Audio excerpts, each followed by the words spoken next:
Hello friends, आशा करता हूँ आप सब बहुत अच्छे होंगे। मैं हूँ अफजल। आपके यूट्यूब चैनल मैनेजमेंट स्टडी मंत्रा में आपका बहुत बहुत स्वागत है। दोस्तों, आज हम इस वीडियो में डिस्कस करने वाले हैं नॉन फंडिंग ऑर्गेनाइजेशन के सेकेंड पार्ट को। इससे पहले हमने डिस्कस किया था डब्ल्यूटीओ को, वो भी एक नॉन फंडिंग ऑर्गेनाइजेशन है। इसमें हम डिस्कस करेंगे सेकेंड जो नॉन फंडिंग ऑर्गेनाइजेशन है, अंकटेड, यानी United nation conference on trade. उसको हम ट्रेड एंड डेवलपमेंट को हम डिस्कस करेंगे, जिसे हम अंकटेड बोलते हैं। बेसिकली अंकटेड को क्यों लाया गया, राइट? क्या रिक्वायरमेंट थी? ऑलरेडी डब्ल्यूटीओ गेट आ गया था, राइट? तो इसको लाने की रिक्वायरमेंट क्यों हुई, इसको हम थोड़ा आपको बताते हैं कि क्यों लाने की रिक्वायरमेंट थी, क्यों ये आया, राइट? कि जो डब्ल्यूटीओ बना था वो तो 1995 में बना था। किसको रिप्लेस किया था? उसने गेट को रिप्लेस किया था, right? General agreement trade and trade को उसने रिप्लेस किया था। तो वो हमारा 1948 में आया था, पर वो भी एक नॉन फंडिंग ऑर्गेनाइजेशन था, फंड प्रोवाइड नहीं कर रहा था। उसके बाद जो अंकटेड को लाया गया, क्योंकि जो डब्ल्यूटीओ है या जो गैट था, उसमें जितने भी जो डेवलपिंग कंट्री थे, राइट, जो अंडर डेवलप्ड कंट्री थे या डेवलपिंग कंट्री थे, उनकी वहां पर कोई पावर नहीं थी, उनकी वहां पर कोई वैल्यू नहीं थी। वो कुछ भी करते थे, पर उनकी कोई वहां सुनने वाला नहीं था, कोई सुनता ही नहीं था। वहां पे क्या था, वहां पे जो डेवलप्ड कंट्री हैं, राइट, उनकी वहां वेटो पावर चलती थी, उनके वहां चलते थे, उनके अकॉर्डिंग वहां पे सारे डिसीजंस लिए जाते थे, उनकी ही वहां चलती थी। तो कहीं न कहीं जो वर्ल्ड की एक इकोनॉमी थी, वो बढ़िया से ग्रो नहीं कर रही थी, और कहीं न कहीं प्रॉपर काउंटर बैलेंस नहीं हो पा रहा था। तो जो अंडर डेवलप्ड कंट्री थी, वो लगातार ग्रोथ नहीं कर पा रही थी, उनकी इकोनॉमिक कंडीशन बेटर नहीं हो रही थी। तो उन्होंने मिलकर डिसाइड करा कि हम क्या करते हैं, जितने भी जो अंडर डेवलप्ड कंट्री हैं, मिलकर एक नॉन फंडिंग ऑर्गेनाइजेशन का गठन करते हैं, राइट? तो उन्होंने मिलकर उसको अंकटेड का नाम दिया। ये उन्होंने बनाया United nation conference on trade and development, ये ऑर्गेनाइजेशन बना। तो आपको पता लग गया होगा क्यों बना था। पर ये सब बने हैं आफ्टर सेकेंड वर्ल्ड वॉर 2 के बाद ही बने हैं, राइट? ये ध्यान रखना आप। तो देखते हैं कि बेसिकली अंकटेड क्या है। UNCTAD is a principal organ है of United nation general assembly. जो यूएन की जनरल असेंबली है, उसका एक प्रिंसिपल ऑर्गन है, डीलिंग विद ट्रेड। ये ट्रेड में डील करता है, इन्वेस्टमेंट एंड डेवलपमेंट इशूज। ये किस में डील करता है? ये ट्रेड में डील करता है, इन्वेस्टमेंट डील करता है, इन्वेस्टमेंट में डील करता है, एंड डेवलपमेंट जो इशूज हैं उनमें भी डील करता है। और किसका प्रिंसिपल ऑर्गेनाइजेशन है? ये यूएनजीए, यानी यूनाइटेड नेशन जनरल असेंबली का एक प्रिंसिपल ऑर्गन है। ये आप ध्यान रखना, राइट? सेकेंड पॉइंट में क्या कहता है, इट वाज एस्टेब्लिश्ड इन 1964। इसका ये कब बॉर्न हुआ, कब इसका क्रिएशन हुआ? 1964। ये आप ध्यान रखना, याद रखना, बहुत ही इंपॉर्टेंट पॉइंट है। अक्सर एग्जाम में यही पॉइंट पूछे जाते हैं कि अंकटेड का फॉर्मेशन कब हुआ, तो 1964 में हुआ। ये आपको अच्छे से याद होना चाहिए। And it's permanent secretariat is in Geneva, जहां पर डब्ल्यूटीओ का हेडक्वार्टर है, सेक्रेटेरिएट है, वही इनका जेनेवा में इनका भी है। दोनों का जेनेवा स्विट्जरलैंड में है। इसका जो बेसिकली प्राइमरी ऑब्जेक्टिव क्या है? To formulate policies. ये जो पॉलिसीज को फॉर्मुलेट करता है, relating to all aspect of development, includes trade, aids, transport, finance and technology. इनका जो बेसिकली प्राइमरी ऑब्जेक्टिव होता है अंकटेड का, कि जो ट्रेड के रिगार्डिंग डेवलपमेंट करना, ट्रांसपोर्ट के रिगार्डिंग डेवलपमेंट करना, फाइनेंस के रिगार्डिंग डेवलपमेंट करना, और जो नई नई टेक्नोलॉजी है इनके रिगार्डिंग डेवलपमेंट करना ही इनका एक ऐसी पॉलिसीज को ये फॉर्मुलेट करते हैं, right? And it's ordinarily meet once in a 4 year. इसकी जो मीटिंग होती है आफ्टर 4 साल में इसकी एक बार मीटिंग होती है। आप ध्यान रखिए इसकी मीटिंग कितने दिन के बाद होती है? Once in a 4 year. इसकी 4 साल में एक बार इसकी मीटिंग होती है। UNCTAD is composed of 195 members. Present में जो इसके मेंबर हैं वो 195 मेंबर हैं। States and work with the non governmental organization world wide.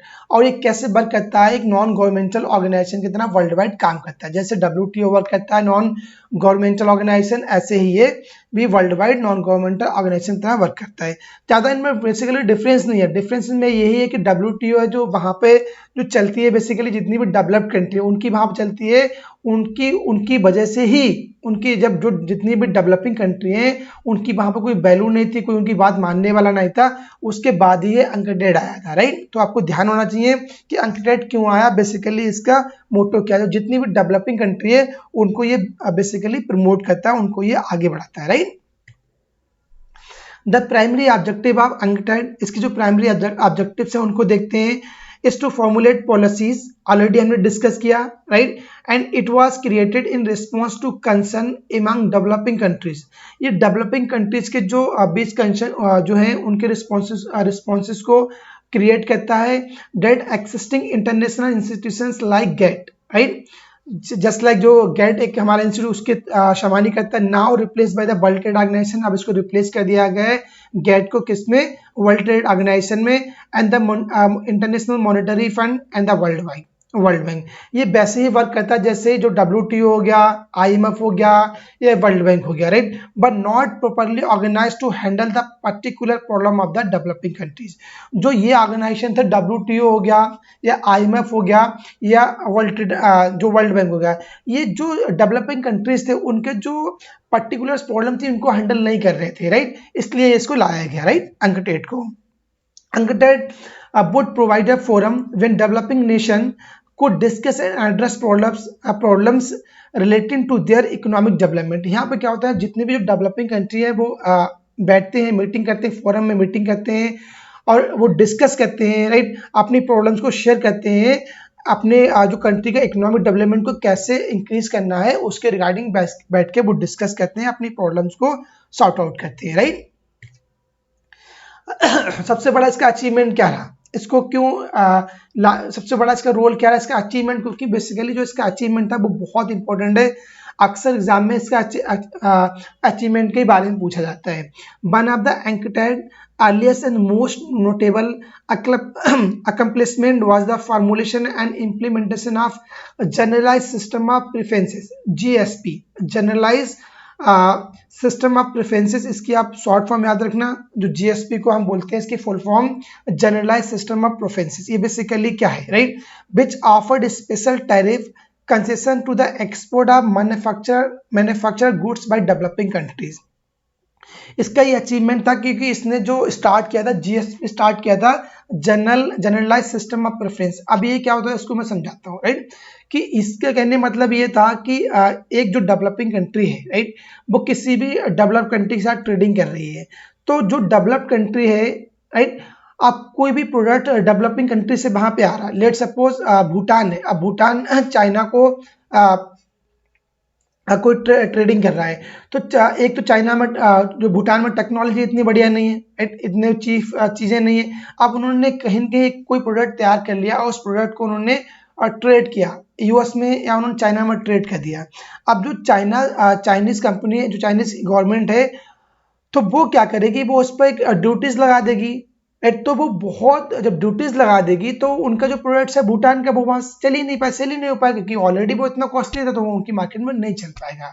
तो इन्होंने यहाँ पे क्या किया अंकटेड में कि अगर वहां पे कोई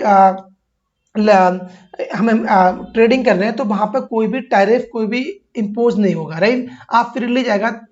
तो इसमें बेसिकली ये बताया गया, और जो डेवलप्ड मेंबर है, राइट, उनके साथ वो टैरिफ लगा सकते हैं, पर जितनी भी डेवलपिंग कंट्री से कोई भी ट्रेडिंग हो रही है वहां पे आप नहीं लगा सकते हैं, राइट। तो इनको ये एक कहते हैं एक प्रायोरिटीज दी गई है, एक इनको बेनिफिट दिया गया था जिसको हम बोलते हैं GSP, right, generalise system of preferences. तो इसमें क्या है, इसमें जो डेवलपिंग कंट्री है उनको बहुत जल्दी हेल्पफुल मिलती है, वो भी इंटरनेशनल मार्केट में ग्रोथ कर सकती है, right.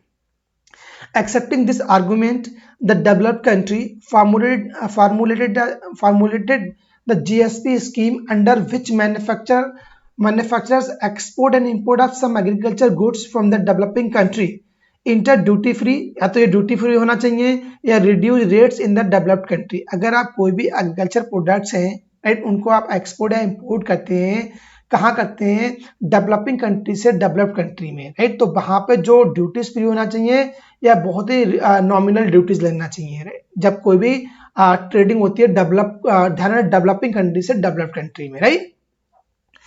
Since import of such items from the other developed country are subjected to the normal rates of duties, right? इसमें क्या है, an import of some items from developing country would enjoy a comparative advantage. इसमें क्या है कि जो another developed country, अगर मान लो दो डेवलप्ड कंट्री के बीच कोई भी ट्रेड हो रहा है तो आप लगाइए, कोई दिक्कत नहीं, टैरिफ कितनी भी आप वो लगा सकते हो, कोई इशू नहीं। पर डेवलपिंग कंट्री से डेवलप्ड कंट्री में कोई ट्रेड हो रहा है तो वहां पे आपको आप जो ड्यूटी फ्री करिए, कोई ड्यूटी आप पोस्ट नहीं कर सकते, तो उससे क्या होगा, एक बहुत ही कॉम्पिटिटिव एडवांटेज मिलेगा डेवलपिंग नेशन को। अब इसके कुछ मीटिंग्स हैं, इनकी कुछ मीटिंग्स हुई हैं, उनके रिगार्डिंग डिस्कस करते हैं, राइट। सबसे पहले जो इसकी मीटिंग हुई थी, आप नीचे से देखिए, जो इसकी पहली मीटिंग जेनेवा में हुई थी, राइट। कब हुई थी? 1964 में हुई थी। सेकेंड मीटिंग जो इसकी न्यू दिल्ली इंडिया में भी हो चुकी है। आप ध्यान रखना कि सेकेंड मीटिंग कहाँ हुई है, न्यू दिल्ली इंडिया में हुई है, वो 1968 में हुई। एक बार आप मीटिंग देख सकते हैं, राइट, इसका आप स्नैपशॉट ले सकते हैं, देख सकते हैं। अब जो इसकी लास्ट मीटिंग हुई है वो ब्रिजटाउन, बारबाडोस का सिटी है ब्रिजटाउन, वहां पर हुई है। कब हुई है? आपका 3 to 8 अक्टूबर 2021 में। ये पहली आइलैंड कंट्री है, कैरेबियन आइलैंड कंट्री, जहां पे अंकटैड की मीटिंग हुई है, राइट। तो इस चीज को आप ध्यान रख सकते हैं। ये जो अंकटैड है बेसिकली सम रिपोर्ट्स को प्रोड्यूस करता है, राइट। कौन कौन सी रिपोर्ट ये प्रोड्यूस करता है उनको देखते हैं। ये ट्रेड एंड डेवलपमेंट रिपोर्ट्स को ये प्रोड्यूस करता है। And the trade and environment review, ये भी रिपोर्ट इसके द्वारा प्रमोट करी जाती है, प्रोड्यूस करी जाती है। एंड वर्ल्ड इन्वेस्टमेंट रिपोर्ट ये भी देता है। और the economic development in Africa report ये भी देता है। And least developed country report ये भी देता है। तो जो रिपोर्ट्स भी, कुछ रिपोर्ट्स हैं ये आप एक बता सकते हैं जो अंकटैड प्रोवाइड करता है, राइट। तो दोस्तों हमने इसमें डिस्कस किया है अंकटैड के रिगार्डिंग। तो दोस्तों अगर ये वीडियो आपको अच्छी लगी हो तो वीडियो को लाइक करना, राइट, अपने दोस्तों के बीच शेयर करना, और आप चैनल पे नए हैं तो चैनल को सब्सक्राइब करें, और साथ में जो बेल आइकन है उसको ऑन कर दें ताकि जो आने वाली वीडियोस का नोटिफिकेशन आपके पास पहुंचे, राइट।